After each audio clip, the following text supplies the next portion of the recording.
প্রেক্ষাপটে আজকে আমরা তৃতীয় পর্ব শুনব। আমাদের আলোচ্য বিষয়বস্তু ছিল যে সমাজে প্রচলিত যে গণতান্ত্রিক ব্যবস্থা রয়েছে, স্বাধীনতার পরবর্তী 53 বছরে আমরা যে গণতান্ত্রিক ব্যবস্থায় ছিলাম, সেই ব্যবস্থায় আমরা যেহেতু আমাদের মৌলিক অধিকারগুলো আদায় করতে পারিনি, আমরা আমাদের প্রকৃত স্বাধীনতা পাইনি। সেই হিসেবে এ থেকে উত্তরণের পথ কি এবং এই প্রচলিত গণতান্ত্রিক পদ্ধতির সাথে ইসলামের যেই পদ্ধতি শরিয়া ভিত্তিক খেলাফতের ব্যবস্থা, এর মাঝে তফাৎ কি, আমরা সে সম্পর্কে একটু আলোকপাত করছিলাম। মহান আল্লাহ সুবহানাহু ওয়া তাআলা আমাদেরকে বলেছেন, ইয়া আইয়ুহাল্লাযীনা আমানু আতিউল্লাহ ওয়া আতিউর রাসূল ওয়া উলিল আমরি মিনকুম, অর্থাৎ হে ঈমানদারগণ, তোমরা আল্লাহ এবং আল্লাহ রসুল সাল্লাল্লাহু আলাইহি ওয়াসাল্লামের আনুগত্য করো এবং তোমাদের মধ্যে যারা ইমারার অধিকারী উলিল আমর, তাদের আনুগত্য করো। এখানে উলিল আমর বলতে বোঝানো হয়েছে ইসলামী শাসন ব্যবস্থায় যিনি উলুল আমর তথা সর্বাধিক যোগ্য, যিনি খেলাফতের অধিকারী হওয়ার যোগ্য, খলিফা হওয়ার যোগ্য, সেই সমস্ত ব্যক্তিদেরকে উলুল আমর বলা হয়েছে। আমরা যদি একটু দেখি যে খলিফা শব্দের অর্থের সাথে তো আমরা সবাই পরিচিত। খলিফা বর্তমান পৃথিবীতে কেউ প্রশ্ন করে থাকবেন যে আছে কিনা। বর্তমান পৃথিবীতে খলিফা প্রকৃত অর্থে আমাদের সামনে নেই, কিন্তু একজন ইমারার অধিকারী উলুল আমর আছেন, আমরা জানি তার নাম হচ্ছে মোল্লা মোহাম্মদ আখুন্দাজাদা, যিনি বর্তমানে আফগানিস্তানের ইমারার শাসক যিনি। আর আমরা জানি বর্তমান পৃথিবীতে প্রকৃত অর্থে ইসলামী ইমারতে ইসলামিয়া বলতে একমাত্র আফগানিস্তানকেই বলা হয়। এছাড়া সৌদি আরব বা জাজিরাতুল আরবের যে দেশগুলো রয়েছে, সেগুলোর প্রকৃত অর্থে 100% কোরআনী আইন মানা হয় না। আর ইসলাম এমন একটি পূর্ণাঙ্গ জীবন ব্যবস্থা যেখানে আপনি কিছু মানবেন আর কিছু মানবেন না, তাহলে আপনি ইসলামে পরিপূর্ণভাবে প্রবেশ করতে পারবেন না। কেন? আল্লাহ পাক সুবহানাহু ওয়া তাআলা বলে দিয়েছেন যে ইয়া আইয়ুহাল্লাযীনা আমানু দুখুলু ফিস সিলমি কাফা, ইসলামে প্রবেশ করো, অর্থাৎ ইসলামকে মানো, তো ফের পরিপূর্ণভাবে মানো। তুমি ইসলামের সব বিধান মানলা, কিন্তু তুমি বলছো যে আমি পর্দার বিধানটা আমার পক্ষে মানা সম্ভব না। আমি ব্র্যাক ইউনিভার্সিটিতে পড়েছি, আমি অক্সফোর্ডে পড়েছি, হার্ভার্ডে পড়ে এসেছি, আমি পোশাকের স্বাধীনতায় বিশ্বাসী। আমার বিশ্বাস যে মনের পর্দাই বড় পর্দা। আমি যে কোনো পোশাক পরার স্বাধীনতা রাখি, আমি জিন্স পরি, টপস পরি, টি শার্ট পরি, রাস্তায় বের হই, সেটা আমার বিষয়। এই একটা বিষয় ছাড়া তুমি সব মেনে নিলা। মনে রাখতে হবে, তাহলে ইসলামের মধ্যে তুমি পরিপূর্ণ প্রবেশ করো নাই, তুমি পরিপূর্ণ ইমানদার হও নাই, মুমিন হও নাই। তো একমাত্র ইমারতে ইসলামিয়া বলতে আমরা এখন দেখি আফগানিস্তানে। এর একটা ছোট্ট উদাহরণ দেব। কিছুদিন আগে এক ভাই আমাকে বলছিলেন যে ভাই, খুব চেষ্টা করি, আল্লাহ পাকের মেহেরবানি, আল্লাহ পাক হেফাজত করুক, খুব চেষ্টা করি দিন মানার জন্য। তো আমাদের সমাজে বিভিন্ন শ্রেণীর মানুষ আমরা রয়েছি, আমরা কম বেশি সবাই চেষ্টা করি দিনকে পরিপূর্ণভাবে পালন করার জন্য। কেউ সফল হই যার ঈমান খুব মজবুত, কেউ সফল হই না। তো উনি বলছিলেন যে সব চেষ্টা করি। তো ঘরে তো টিভি আছে, টিভিতে এখন নিউজগুলা দেখি। তো এখন আমাদের জবাব হচ্ছে ফুকায়ে কেরাম কি বলেন, তাকওয়ার যে চূড়ান্ত সংজ্ঞা রয়েছে, তো নিউজগুলোর চিত্র কি? আমরা বলে থাকি যে আমরা নাটক দেখি না, সিনেমা দেখি না, আমরা শুধু নিউজটা দেখি। দেশের খবর রাখতে হবে, দেশ বিদেশের খবর রাখতে হবে, ঠিক আছে। কিন্তু দেখেন এখনকার সময় বেশিরভাগ চ্যানেলগুলো দেখবেন, আমরা যখন ছোট ছিলাম তখন বিটিভি আর 21 টিভি ছিল। তো সেগুলোই নিউজ প্রেজেন্টার যিনি সংবাদ পাঠ করতেন তিনি ছিলেন পুরুষ, বেশিরভাগ সময় আমরা দেখতাম। কিন্তু এখন বলেন তো 100টা চ্যানেলের মধ্যে 2-1টাও পুরুষ ঠিক মতো খুঁজে পাবেন না, সব নারী নিউজ প্রেজেন্টার, নারী সংবাদ পাঠিকা। পুরুষ থাকলেও নারী আছে, পুরুষও আছে, এরকম এককভাবে পুরুষ কম দেখা যায়। টকশোগুলোতে এক পাশে নারী আরেক পাশে পুরুষ, মানে কেমন যেন একটা খেলা। এখন দেখেন আমরা যে নারীগুলো প্রেজেন্টার সংবাদ পাঠ করছে, বলেন তো আপনারা কেউ একজন আছেন যে বোরকা পরা চোখ ঢাকা একটা নারী সংবাদ পাঠক দেখছেন? এরকম আছে? তো চাকরি থাকবে না। বোরকা পরে তুমি আবার সংবাদ পাঠ করতে আসছো, তোমার চাকরি নেই। এমন এমন পোশাক পরে, যে যত স্মার্ট, যে যত চুল ছোট করে কাটে, এমন মেকআপ করে আসে, এমন পোশাক পরে যেগুলোর দিকে তাকাইলে সংবাদ আপনি দেখেন না দেখেন, আপনি কিন্তু তার মানচিত্র ঠিকই পড়তে পারবেন। তো এই যে সংবাদ দেখার নেক্সট শুরুতে আমরা ছোটবেলায় আমরা দেখতাম আমাদের প্রিয় ব্যক্তিত্ব সাইফুল্লাহ মানসুর হাফিজাহুল্লাহ, জালেম সরকারের হাত থেকে বাঁচার জন্য তিনি দেশান্তরিত হয়েছেন। দোয়া করি আল্লাহ পাক তাদের ফিরিয়ে নিয়ে আসুক। আজকে আরেক মহান যোদ্ধা জনাব মাহমুদুর রহমান সাহেব আজকে দেশে এসেছেন, আমরা আন্তরিক মোবারকবাদ জানাই। আল্লাহ পাক তার মতো সাংবাদিকদেরকে নিয়ে এসেছেন। তো আমরা তাদের সংবাদ শুনতাম। আজকে দেখেন প্রত্যেকটা চ্যানেলে মুন্নি সাহার মতো, ফারজানা রূপার মতো সংবাদ পাঠিকা বের হয়ে গেছে, যাদের ব্যাপারে প্রকাশ্যে বেশ্যাবৃত্তির প্রমাণ দলিল রয়েছে। যারা চ্যানেল মালিকদের কাছে দেহ বিলিয়ে দিয়ে তারা এই পর্যন্ত এসেছে, যারা ইসলাম বিদ্বেষী, কট্টর নাস্তিকবাদী। তো এখানে আমাদের ঈমান সূক্ষ্মভাবে তাদের হাতে চলে যাবে। আমরা যখন সংবাদটা দেখব তখন অবচেতন মনে কল্পনা আসবে কি সুন্দর মেকআপ করা, কি তার দেহের গঠন। আর তখন যখন আপনার বিবির দিকে তাকাবেন তখন ভালো লাগবে না, ধরু কেমন একটা মনে হচ্ছে কাজের বুয়ার সাথে রাজরানীর পার্থক্য। এরকম হবে কি না বলেন? হবে। এজন্যই তারা সংবাদ পাঠিকা বা বিজ্ঞাপন চিত্রে তারা নারীদেরকে ব্যবহার করে, এছাড়া কোনো উদ্দেশ্য নেই। তো ইসলামিক ইমারতে পর্দার হুকুম অত্যন্ত কঠিন, কারণ যত জেনা বেবিচার যা কিছু আছে। আপনারা কুমিল্লার ক্যান্টনমেন্টের একটা ঘটনা জানেন? তনু কুমিল্লা ক্যান্টনমেন্টের ভিতরে আর্মিদের মাধ্যমে যাকে ধর্ষণ করা হয়েছিল, আর্মির সোলজাররা জড়িত ছিল, জানেন না? 2000 কত সালের ঘটনা? 18 সালের সম্ভবত। তনুর পুরা লাইফের ঘটনা আমাদের সামনে এসেছে। তনু মূলত কুমিল্লা খুব নামকরা একজন নর্তকী ছিল, নাচতো, স্কুল লেভেল থেকেই তার নাচের খুব দক্ষতা ছিল। তো বাবা মা প্রশংসার জন্য তাকে নাচের ক্লাসে ভর্তি করলো, নাচ শিখলো। একটা সময় আর্মিদের যত বড় বড় প্রোগ্রাম কনভেনশন হলগুলোতে সে নাচতো, সবাই তার প্রশংসা করত। কিন্তু একটা নারী যখন শাড়ি পরে বা ছোট কাপড় চোপড় পরে নাচে, তখন কি তার দেহের কোনো কিছু অনাবৃত থাকে বলেন? পুরুষদের লালব দৃষ্টি, আর্মিদের কয়েকজন বড় অফিসারের লালচ তার উপর পড়েছিল নাচের ইয়েতে। তখন তার বয়স 20, 21, 18, এই অবস্থায় যুবতী। একদিনে সৃষ্টি হয় নাই কোনো পর্দানশীল নারী যাকে কখনো এলাকার কোনো পুরুষ দেখে নাই, সে একদিনে রাস্তায় বের হবে আর তাকে ধর্ষণ করবে, এরকম হয় না।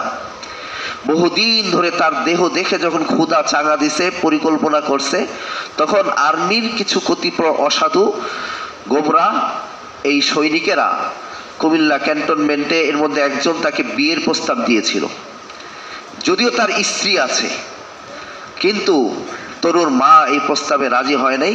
হুমকি দামকি একটা সময় কুমিল্লা ক্যান্টনমেন্টের ভিতরে তাকে নৃশংসভাবে তাকে নিয়ে গেল গাড়িতে উঠায়। এরপরে ক্যান্টনমেন্টের ভিতরে 2-3 দিন পরে তার লাশ পাওয়া গেছে। ক্ষত বিক্ষত করে ফেলছে এই তরুণীর দেহ। তনু কিন্তু শুধু নর্তকী ছিল, এছাড়া খারাপ তার কোনো রেকর্ড ছিল না। কিন্তু দেখেন, শুধুমাত্র সে তার দেহ প্রদর্শন করত বলেই তার সারা জীবনে এত বড় একটা ক্ষতি হয়ে গেল। তার জীবন তো গেলই, তার ইজ্জত সব চলে গেল। এজন্য ওলামায়ে কেরাম পর্দার ব্যাপারে আল্লাহ সুবহানাহু ওয়া তাআলা কোনোভাবেই ছাড় দেন নাই। পুরুষদেরকে যেরকম আগে বলেছেন তোমরা চোখ হেফাজত করো, তোমাদের গুপ্তাঙ্গ হেফাজত করো, নারীদেরকে বলেছেন ওয়ালা তাবাররাজনা তাবাররুজাল জাহিলিয়াতিল উলা।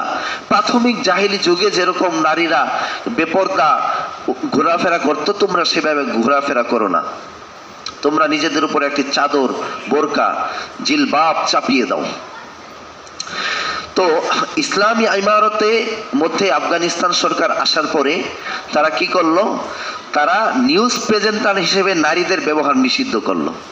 অনেক মানুষ না বুঝে হাউকাউ শুরু করলো।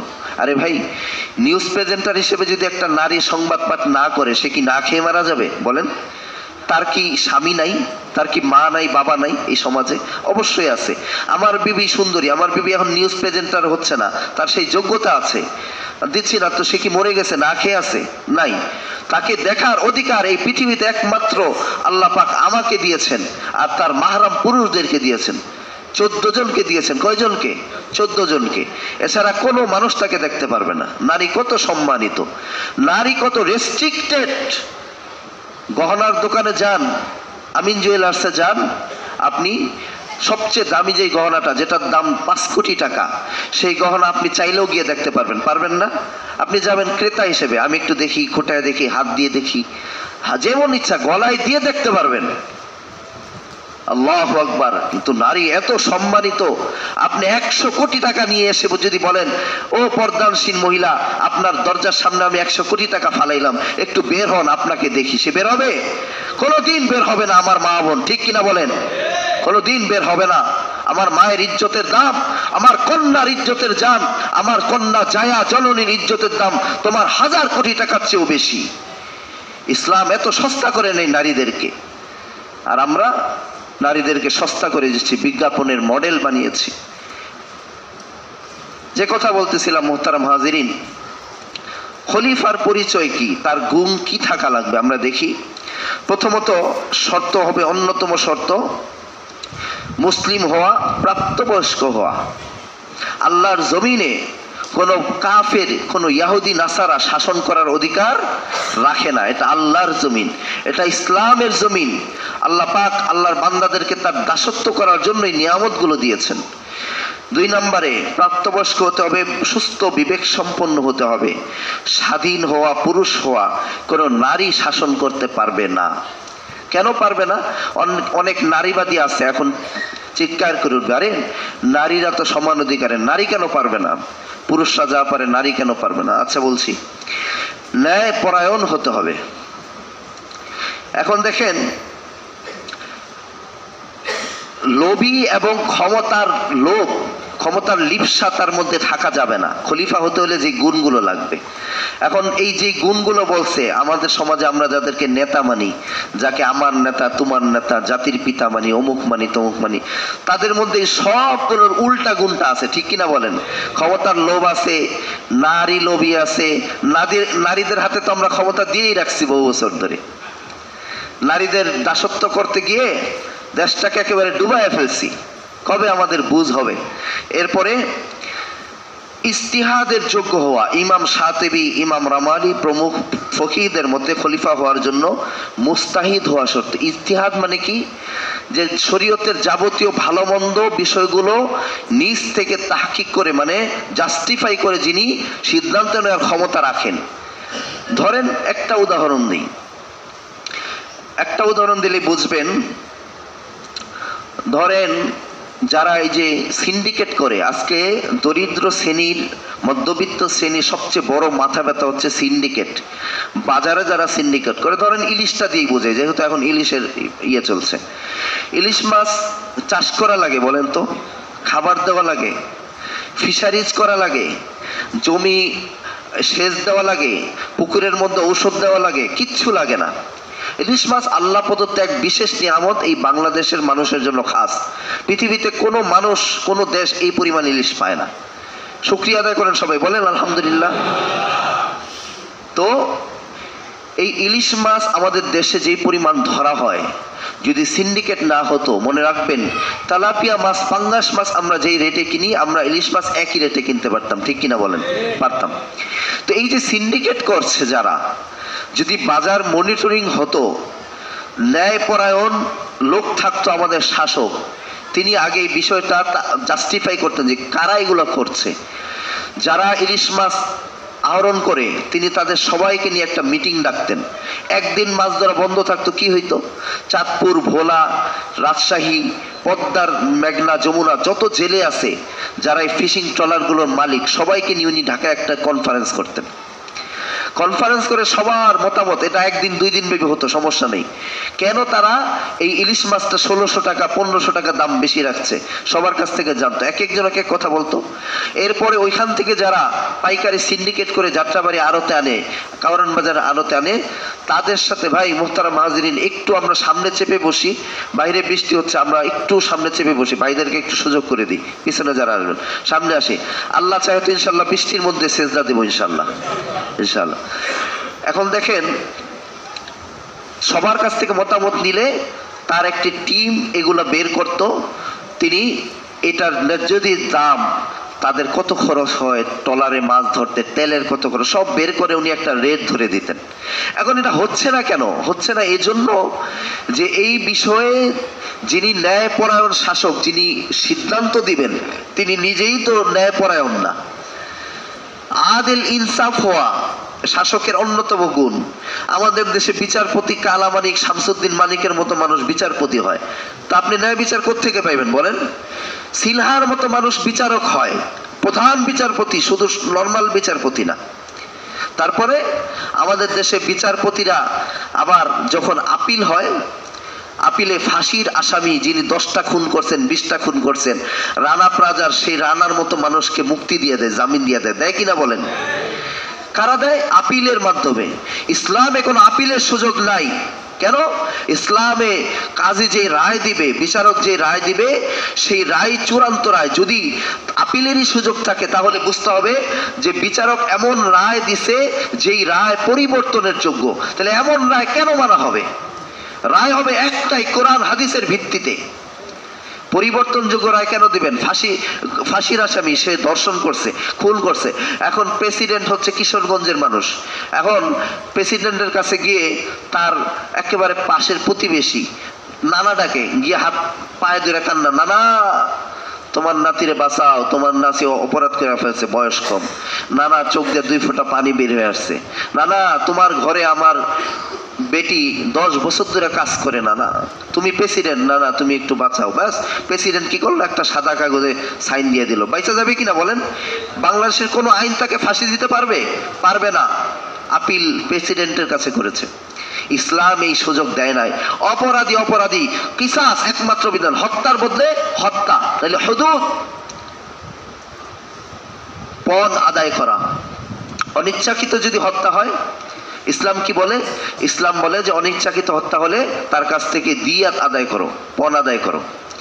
এখন দেখেন আমাদের দেশে অশিক্ষিত যারা গাড়ি চালায়, যাদের ট্রেনিং নাই সঠিক, ঘুষ দিয়ে বিআরটিসি থেকে লাইসেন্স নিছে, প্রতিদিন শত শত মানুষ পঙ্গু হচ্ছে, আহত হচ্ছে, নিহত হচ্ছে।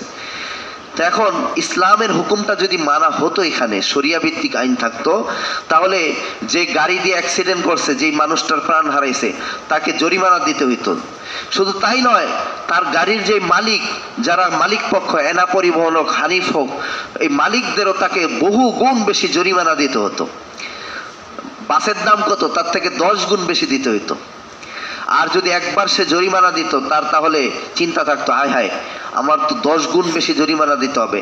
বাসের মালিকরা আল্লাহর কসম করে বলতে পারি, 10 বার যাচাই না করে, 10 বার তার সার্টিফিকেট, তার ড্রাইভিং লাইসেন্স যাচাই না করে কোনোদিন ড্রাইভার নিয়োগ দিত না, ঠিক কিনা বলেন? কারণ সে জানে যে একটা যদি আমার ড্রাইভারে কোনো মানুষকে টোকা লাগায়, তাহলে 10 গুণ জরিমানা দিতে হবে, আমার বাসের 10টার সমান দাম। ইসলাম এমন আইন প্রণয়ন করে। এরপরে দেখেন নারীগণের মতামত, নারীগণের অধিকার, নারীরা শাসন করবে এটা ইসলাম সাপোর্ট করে না। কেন?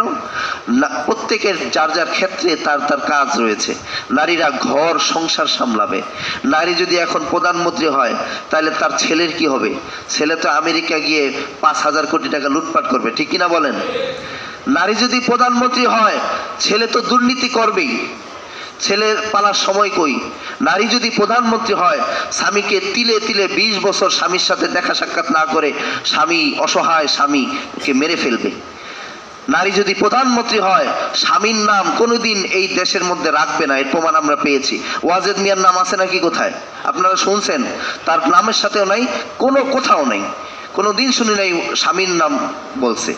আর নারী যদি ঘরে থাকে সংসারের কাজ সামলায়, নারী বাচ্চাদেরকে আদরে লালিত পালিত করবে, ঘরে যখন স্বামী আসবে সেবা করবে। নারী প্রতিদিন আপনাকে 10 বার ঘর থেকে ফোন দিবে, তুমি কোথায়, তাড়াতাড়ি আসো, ঠিক কিনা বলেন? আমাদের বিবিরা দেয়। আর আমার বিবিরে যদি আমি এমপি বানায় দিই, সে তো আমার 10 বার দূরের কথা, আমার তারে 10 বার ফোন দেওয়া লাগবে, ঠিক কিনা বলেন? ম্যাডাম আপনার সাথে কি একটু দেখা করা যাবে? ম্যাডাম বলবে না এখন আমি সংসদে আছি, পরে কথা বলবো, আমার পিএস এর সাথে যা বলার বলেন, ঠিক কিনা বলেন? এরকম হবে। ইসলাম সুমহান এক ধর্ম, ইসলাম আমাদেরকে এগুলা থেকে হেফাজত করেছে, সবাই বলে আলহামদুলিল্লাহ। মোহতারাম হাজিরিন, এরপরে যে অসঙ্গতিগুলো তো আমাদের রয়েছে, প্রচলিত গণতান্ত্রিক পদ্ধতির যে মূল উদ্দেশ্য এটা হচ্ছে মানুষের গড়া মতবাদ, আর ইসলামী খেলাফত হচ্ছে আল্লাহর দেয়া মতবাদ, একমাত্র আল্লাহর বিধান চলবে। এখানে উদ্দেশ্য থাকে গণতন্ত্র মানে কি? মানুষকে সন্তুষ্ট করা। আমি আজকে নির্বাচনী জলসার মধ্যে আমি ঘোষণা দিলাম, আমি যদি এই এলাকার এমপি হই, আপনারা যদি আমাকে ভোট দেন আমি পুরা এলাকা সোনা দিয়ে মোড়ায় দিব, এরকম ঘোষণা দিলাম কিনা? আমি আপনাদের প্রত্যেককে 10 লাখ টাকা করে দিব, এরকম বললাম কিনা? ঘরে কোনো বেকার থাকবে না, এই সুবাড্ডা, চুনকুটিয়া, কেরানীগঞ্জে কোনো বেকার থাকবে না, আমি এই ঘোষণা দিলাম। আমি কাদেরকে সন্তুষ্ট করলাম? মানুষদেরকে। আমি ঘোষণা দিলাম এই কেরানীগঞ্জের একটা নারীও বেকার থাকবে না, প্রত্যেকটা নারীর জন্য আমি কর্মসংস্থানের ব্যবস্থা করব। নারীদেরকে কি করলাম? খুশি করলাম। আর শরিয়ার মূল উদ্দেশ্য হচ্ছে এটা যে কেবলমাত্র আল্লাহর সন্তুষ্টির জন্য সমস্ত কাজ করা।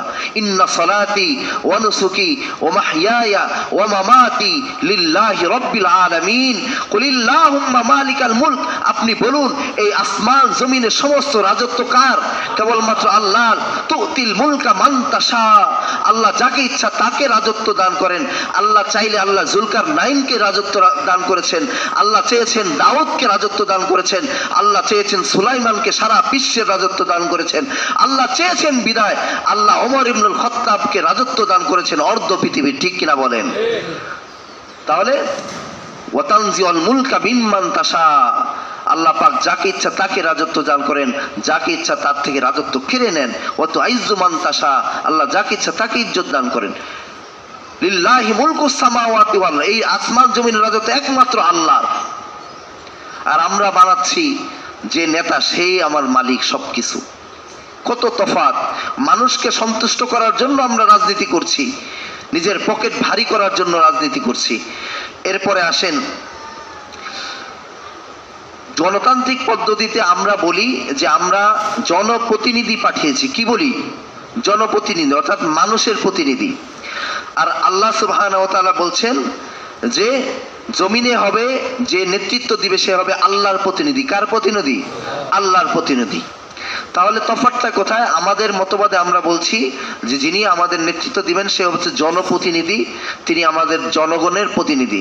আর আল্লাহর জমিনে যে আল্লাহর দেয়া রাজত্ব কায়েম করবে তার কাজ কি? সে হচ্ছে আল্লাহর প্রতিনিধি।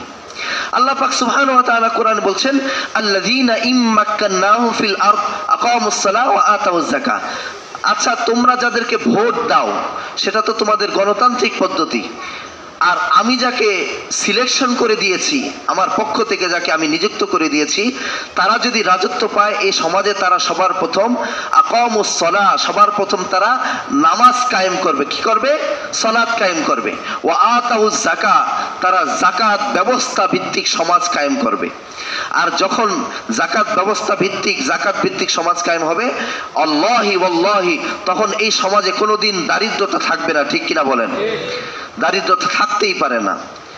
ও আমারু বিল মারুফ, তারা সমস্ত ভালো কাজে সহযোগিতা করবে, আদেশ দিবে, ওয়ানাহু আনিল মুনকার, এবং সমস্ত খারাপ কাজ, অন্যায় অবিচার কাজ তারা প্রতিহত করবে।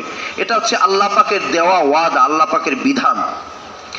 আর আমরা প্রচলিত গণতান্ত্রিক পদ্ধতিতে সমাজে যাদেরকে ভোট দিচ্ছি, নারী হোক পুরুষ হোক, আমরা যারা নেশাগ্রস্ত তারাও ভোট দিচ্ছে, টাকার বিনিময়ে যারা ভোট দিচ্ছে এমন লোকদেরকে দিচ্ছে, তারা বলছে যে আমরা সমাজে রাজত্ব পেলে সবার প্রথম আমরা এই করব সেই করব, গদি দখল করব, সবার প্রথম জমি দখল করব, হাউজিং দখল করব, হ্যাঁ, সবার প্রথম পদ্মার চর দখল করব, নদীর মাঝখানে দখল করে ড্রেজিং করে বালু বিক্রি করব।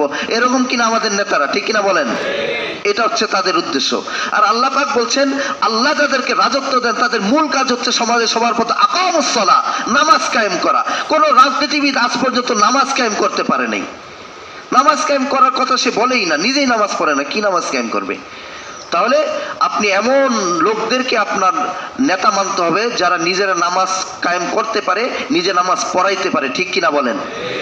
এমন লোকদেরকে নেতা বানাই সূরা ফাতিহার মধ্যে 10টা ভুল করে, হ্যাঁ, গায়িকা নর্তকী, এই সংসদে আমরা কি দেখি নাই, সিয়াসাত্তা বলে, সে নাকি সব হাদিস পড়ে ফেলছে, নাউযুবিল্লাহি মিন যালিক। তো মুহতারাম হাজিরিন, আমাদের প্রচলিত ব্যবস্থায় আজকে কি বিষয়টা শেষ করে দিব নাকি ইনশাল্লাহ আরেক জুমার থাকবে বলেন আপনারা? আরেকটু 10টা মিনিট লাগবে ইনশাল্লাহ শেষ করতে, আপনারা কি বলেন?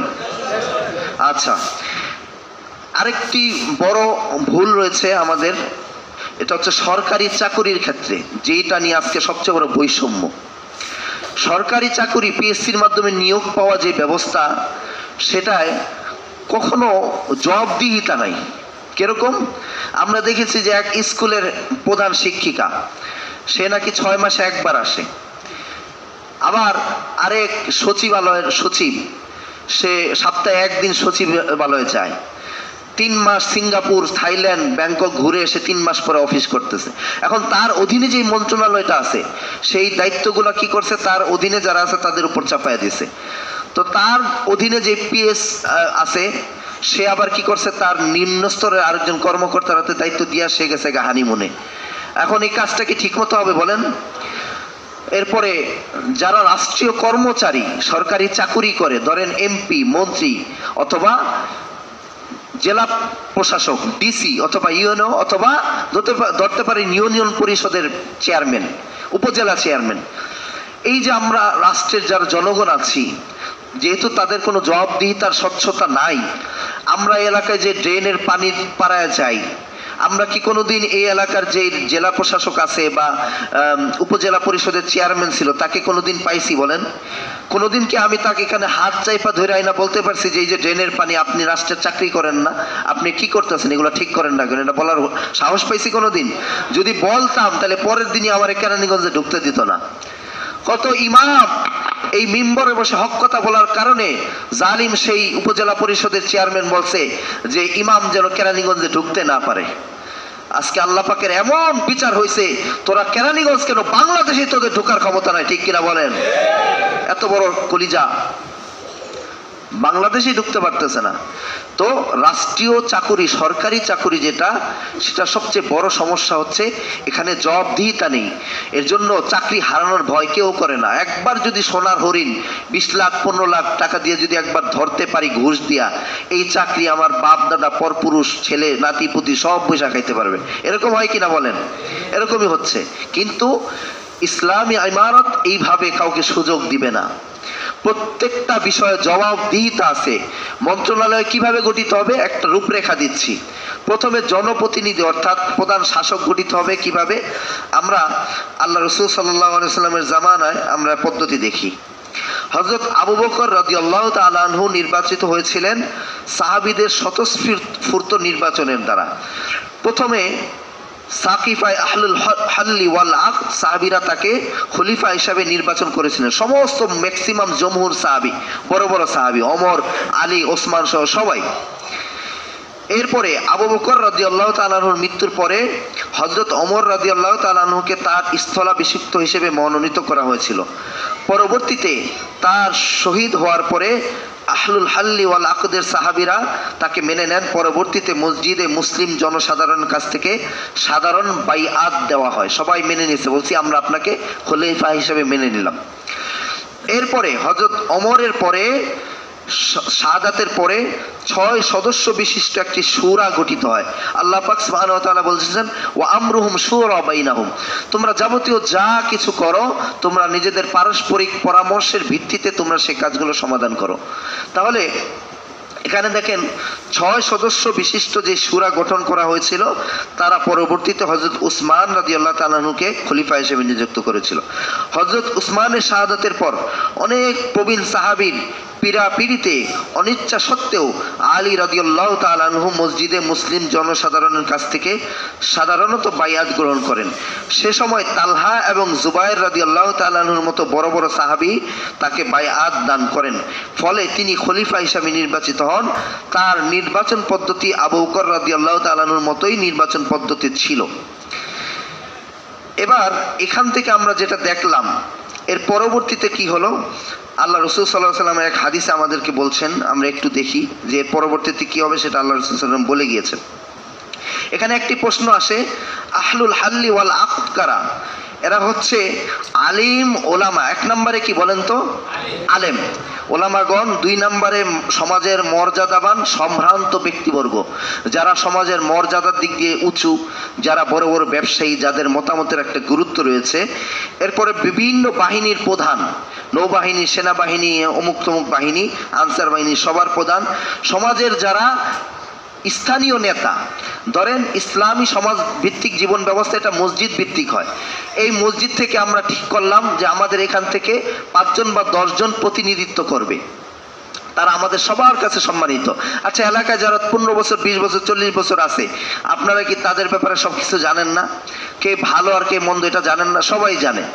তাহলে আমরা যদি আজকে এখানে বসে সিদ্ধান্ত নেই যে আমাদের এই কলেজ বিডি থেকে 10 জন নেতৃত্ব দিবে, সবচেয়ে ভালো যারা সত্যিকারের মুত্তাকি, যাদেরকে আমরা দেখি আপাত দৃষ্টিতে, তারা নেতৃত্ব দেবে। এই সমস্ত লোক এবং সমাজের যারা বড় বড় শিক্ষিত ব্যক্তি, তারা যেন তেন অশিক্ষিত, জুয়া খেলে সারাদিন, সুদ খায়, নেশা করে, টিকটক করে, এই সমস্ত লোকের ভোটের কোনো ভ্যালু নাই, ভ্যালুলেস। এখন এখানে আসে রাসূলুল্লাহ সাল্লাল্লাহু আলাইহি সাল্লামের সম্মানিত স্ত্রীগণ, আয়েশা রাদিয়াল্লাহু তাআলা আনহার মতো বিদগ্ধ ফাকিহা এবং ফাতিমা রাদিয়াল্লাহু তাআলা আনহার মতো জান্নাতের সর্দার নারী থাকা সত্ত্বেও সাহাবীগণ কেন তাদের পরামর্শ নিলেন না? ওই যে একটাই উসুল, খলিফা নির্বাচনের হুকুমতের যে ব্যবস্থা, সেটা নারীর কোনো হস্তক্ষেপ নাই, নারীদের এখানে কোনো সাবজেক্টই নাই। যদি থাকতো তাহলে সমস্ত সাহাবী আয়েশা রাদিয়াল্লাহু তাআলা আনহাকে সম্মান করতেন কিনা বলেন? করতেন, কিন্তু তার অধিকার ছিল না। যদি তিনি বলতেন যে না, তোমরা এক কাজ করো, তোমরা আলীকে বানাও, তাহলে কি হইতো? হইতো না। এখানে বোঝা যায় যে নির্বাচন ব্যবস্থা যেটা আমরা প্রচলিত, যেটা চালু করেছি, সেটার থেকে অনেক উত্তম ব্যবস্থা হচ্ছে যে পরামর্শ ভিত্তিক, শূরা ভিত্তিক নির্বাচন ব্যবস্থা। এখন কেউ কেউ প্রশ্ন করবেন যে হুজুর, আমরা তো 53 বছর যাবত এই সিস্টেমটায় বন্দী আছি, গণতান্ত্রিক নির্বাচন ব্যবস্থা, আমরা কি করব? ওলামায়ে কেরাম বলেছেন যে যেহেতু বর্তমান সময়ে বাংলাদেশে এই গণতান্ত্রিক ব্যবস্থা ছাড়া কোনোদিন ইসলাম কায়েম করা সম্ভব না, তাহলে এমন একটি দলকে আমাদের বেছে নিতে হবে যাদের মূল এজেন্ডা হচ্ছে সমাজে ইসলামকে প্রাধান্য দেয়, ইসলাম কায়েম করা। তাদের ম্যানিফেস্টো, তাদের গঠনতন্ত্র আমাদেরকে ভালো করে পড়তে হবে। দেখেন, আরেকটি বিষয় হচ্ছে প্রচলিত যে ব্যবস্থা, সেটা হচ্ছে সাম্রাজ্যবাদের প্রবেশ পথ। কিভাবে? আপনাদেরকে উদাহরণ দিলে বুঝবেন। যারা মুরব্বীরা রয়েছেন, আপনারা দেখেছেন যে একটা সময় এই স্বাধীন বাংলাদেশে সর্বপ্রথম ক্ষমতায় এসেছে আওয়ামী লীগ। কারা? আওয়ামী লীগ 1972 সাল থেকে নিয়ে। এরপরে একটা সময় যখন তারা জুলুমের শাসন কায়েম করেছিল, তখন তাদের মূল যিনি শেখ মুজিবুর রহমানকে হত্যা করলো এদেশের কিছু দেশপ্রেমিক মুক্তিযোদ্ধারা।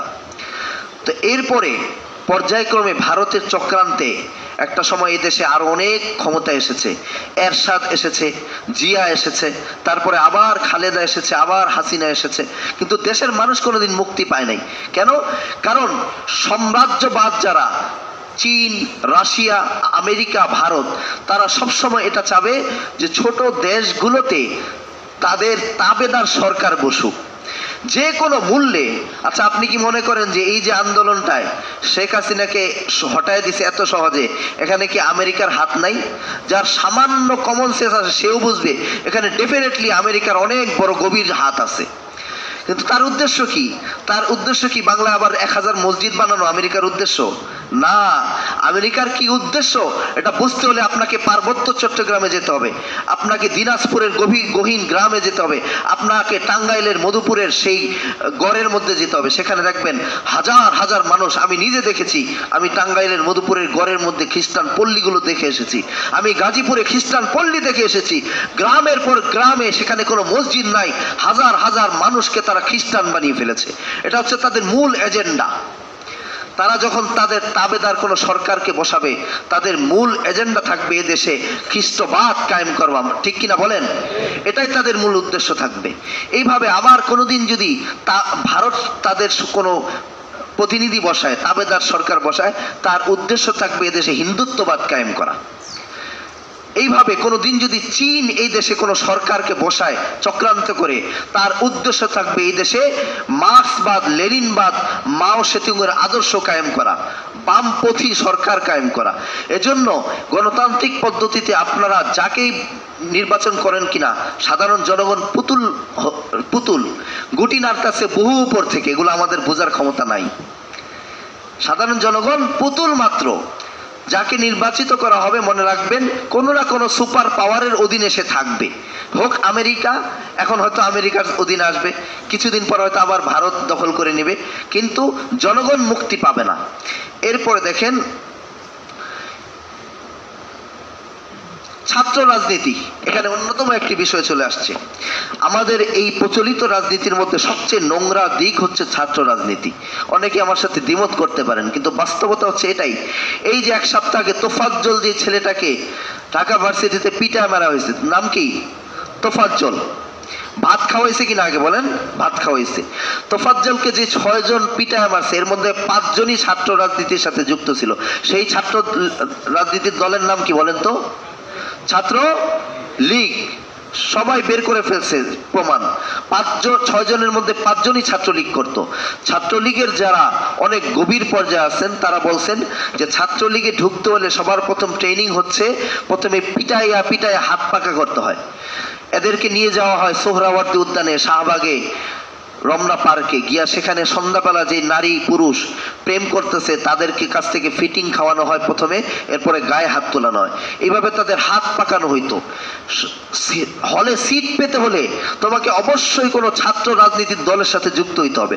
তোমার যতই মেধা থাকুক তুমি কোনোদিন হলে সিট পাবা না। তুমি যদি কোনো রাজনীতিক নেতার চামচা হিসেবে থাকো তাহলে তোমাকে একটা আলিশান রুম দেওয়া হবে, খাট দেওয়া হবে। তো এই যে ছাত্র রাজনীতি, এটা পড়ালেখাকে কি করতেছে? পড়ালেখাকে দিনে দিনে ছারখার করে দিয়েছে ছাত্র রাজনীতি। ছাত্র রাজনীতি পড়েই তো কুল পায় না, আবার রাজনীতি করবে কখন? কোনোদিন কোনো কমি মাদ্রাসা আপনারা দেখছেন ছাত্রলীগ আছে, ছাত্রদল আছে? নাই। সেখানে কেন নাই? আরে ভাই, আমরা পড়ছি রাত 12টা পর্যন্ত মুসলিম শরীফ, বুখারী শরীফের হাদিসের যে সনদগুলো আছে কার থেকে আসে এটা বের করতে করতে 12টা বাজছে। মিটিং করার সময় কই? মিছিল করার সময় কই? পৃষ্ঠার পর পৃষ্ঠা লিখতে লিখতে আমার সময় চলে গেছে। ছাত্ররা পড়বে, শুধু তাদের কাজ হচ্ছে পড়ালেখা।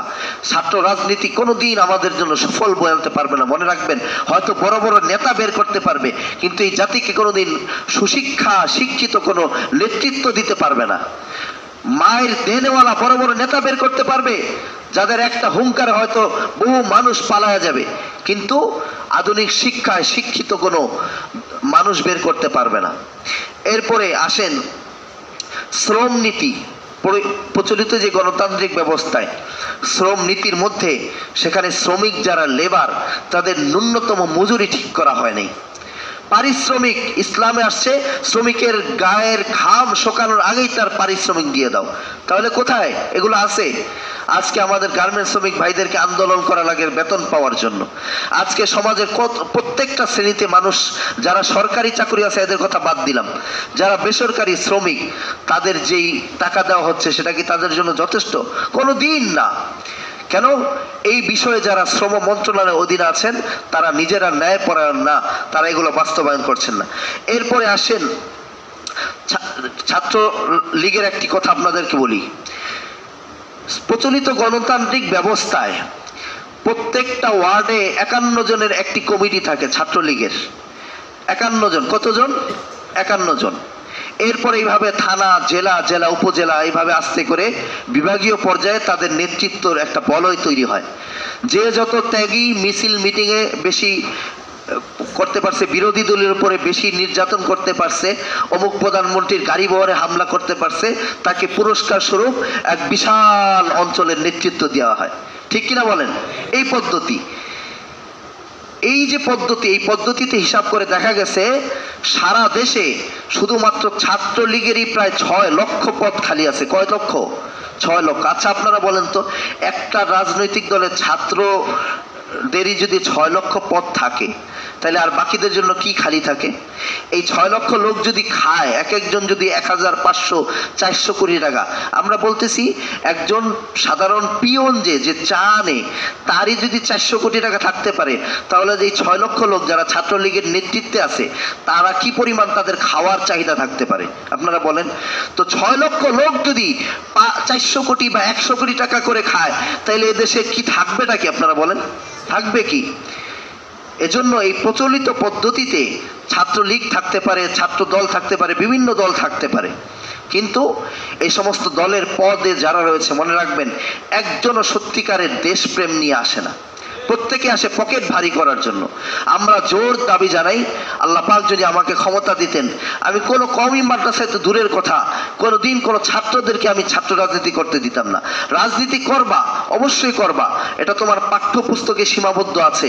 আমরা ইসলামের যারা মহান রাজনীতি করেছেন, খলিফা যারা, তাদের জীবনী, খেলাফতে উমাইয়া, খেলাফতে এই যারা রয়েছেন সবার জীবনী আমরা তুলে ধরতাম, খেলাফতে রাশেদা, সবার জীবনী আমরা পাঠ্যপুস্তকে বাধ্যতামূলক করে দিতাম। এই আদর্শ নিয়ে ছাত্ররা পড়াশোনা করত, অনার্স শেষ করত। হ্যাঁ, এবার তোমার জন্য রাজনীতির দ্বার উন্মুক্ত। এবার তোমার আদর্শের সাথে তুমি যেই পড়ালেখা করেছো, তুমি তোমার বইয়ে সারা জীবন পড়েছো যে আমার অন্যতম আদর্শ খলিফাতুল মুসলিমিন ওমর ইবনুল খাত্তাব, আমার আদর্শ খলিফাতুল মুসলিমিন আলী কাররামাল্লাহু ওয়াজহা, আমার আদর্শ ওমর ইবনে আব্দুল আজিজ, আমার আদর্শ বনু উমাইয়া, আমার আদর্শ হযরত ওসমান গনি। এটি পড়ে যখন তুমি বড় হবা, এবার তুমি অনার্স শেষ করেছো, তোমাকে আমরা সুযোগ করে দিছি, তুমি তোমার আদর্শ নিয়ে যে কোনো একজন খলিফার আদর্শ নিয়ে রাজনীতিতে নামো। সমাজটা কিরকম হবে আপনারা ভাবতে পারছেন? রাজনীতিতে সবাই নামবে, নামুক। কেউ হয়তো ওমরের আদর্শ নিয়ে নামবে, কেউ আবু বকরের আদর্শ নিয়ে নামবে, কেউ ওসমানের আদর্শ নিয়ে নামবে, কেউ আলী রাদিয়াল্লাহু তাআলার আদর্শ নিয়ে নামবে। তাদের জন্য রাজনীতির দ্বার উন্মুক্ত। সুতরাং মুহতারাম হাজিরিন, আমাদের যদি সম্ভব হতো আমরা পাঠ্যপুস্তকে খেলাফতি যারা খেলাফতে রাশেদা যারা, তাদের জীবনী অন্তর্ভুক্ত করতাম। রাসূলুল্লাহ সাল্লাল্লাহু আলাইহি সাল্লামের জীবনী প্রত্যেকে শেষ পর্যন্ত আমরা একেবারে প্রাইমারি লেভেল থেকে অনার্স মাস্টার্স পর্যন্ত আমরা সকলকে বাধ্যতামূলক পড়াইতাম, তাহলে তার জীবনটা সেভাবে গড়ে উঠতো। কোরআনের তাফসীর তাকে বাধ্যতামূলক করে দিতাম।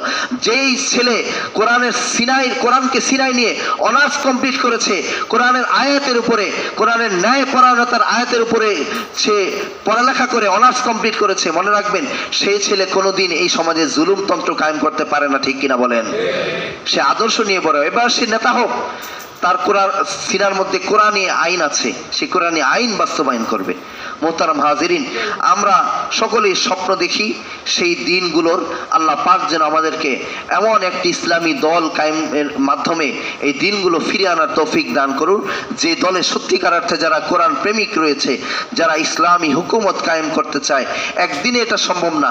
আমরা চাইলে আজকে এই কুফরি গণতান্ত্রিক পদ্ধতি একদিনে উপড়ে ফেলতে পারবো না, যেহেতু আমরা সিস্টেমের কাছে বন্দী হয়ে গিয়েছি।